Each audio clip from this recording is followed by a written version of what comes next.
Hindi na kinakailangang magpalabas ng panibagong writ of execution kahit paman hindi tuluyang naipatupad ang demolisyon sa Purok 2, Lanao, Kidapawan City matapos mapagkasunduan na kusang gigibain ng mga settlers ang kanilang mga bahay sa loob ng 2 buwan na ibinigay na palugit sa kanila. Sa panayam ng Radyo Bida kay North Cotabato Regional Trial Court Branch 23, Sheriff Anthony Martizano, sinabi nitong pansamantalang ipinagpaliban ang implementasyon ng demolisyon kasunod ng naging negosasyon sa pagitan ng mga kinatawan ng settlers, barangay officials, Human Rights Commission, kapulisan at iba pang concerned agencies. Tumawag ako kay Daniel, the counsel for the landowner.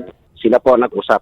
Hindi po ako ang nagbuot kung sa ilahang gusto nga mahitabo.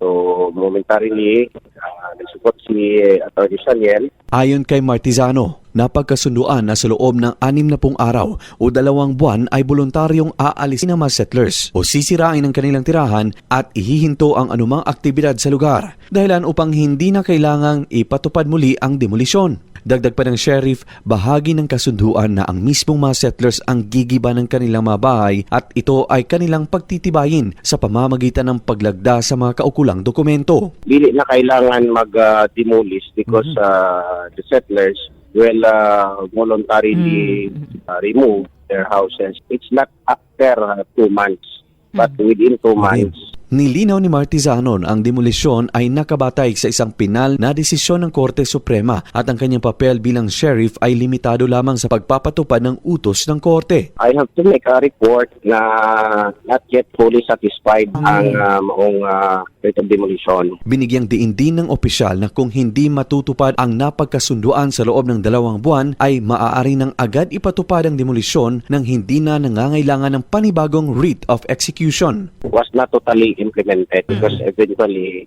wala man dyan na demolish ito sa area. Umaasa si Martizano na tutuparin ng mga residente ang napagkasunduan upang maiwasang muli ang malaking tensyon. Luigi Alan Tutor, NDBC, Bida Balita.